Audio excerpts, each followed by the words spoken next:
আসসালামু আলাইকুম। আজ আমরা একটি ছোট কিন্তু গভীর শিক্ষার গল্প শেয়ার করব, যা হাদিস থেকে নেয়া।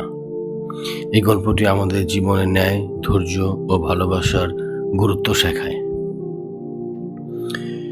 রাসূলুল্লাহ সাল্লাল্লাহু আলাইহি ওয়াসাল্লাম বলেছেন, যে ব্যক্তি অন্যদের সাথে সহজভাবে আচরণ করে এবং ক্ষমাশীল হয়, আল্লাহ তাকে বেশি ভালোবাসেন। এই হাদিসটি সহিহ বুখারী এবং সহিহ মুসলিম হাদিস শরীফের হাদিস। এই হাদিস আমাদের শেখায় যে নরম মনা, ধৈর্যশীল এবং ক্ষমাশীল হওয়া কতটা গুরুত্বপূর্ণ। এটি কেবল সম্পর্ক সুন্দর রাখে না, বরং আল্লাহর প্রিয়তা অর্জনের পথ খুলে দেয়। চলুন আমরা একটি ছোট্ট গল্পের মাধ্যমে হাদিসটির শিক্ষা বুঝি।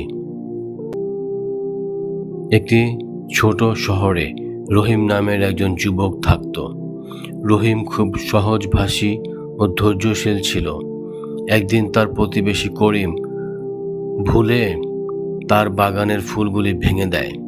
অনেকেই হয়তো রাগ করে চেঁচাবে, কিন্তু রহিম শান্ত থাকল। পরদিন রহিম করিমকে বলল, আমি জানি তুমি সেটা ইচ্ছে করে করনি, আমি ক্ষমা করছি। করিম খুব লজ্জিত হয়ে ক্ষমা চাইল। এরপর তারা বন্ধুত্ব গড়ে তুলল এবং একসাথে গ্রামের জন্য কিছু ভালো কাজ করল। এই ছোট গল্পটি আমাদের শেখায়, যে মানুষ ক্ষমাশীল হয় সে কেবল অন্যের হৃদয় জয় করে না, আল্লাহর নজরেও প্রিয় হয়ে ওঠে। প্রিয় দর্শক, আমরা যদি এই হাদিসের শিক্ষা আমাদের প্রতিদিনের জীবনে প্রয়োগ করি, আমাদের পরিবার, বন্ধু ও সমাজের সম্পর্ক আরও সুন্দর ও শক্তিশালী হবে। আজকের হাদিসের গল্পটি কেমন লেগেছে কমেন্টে আমাকে জানান।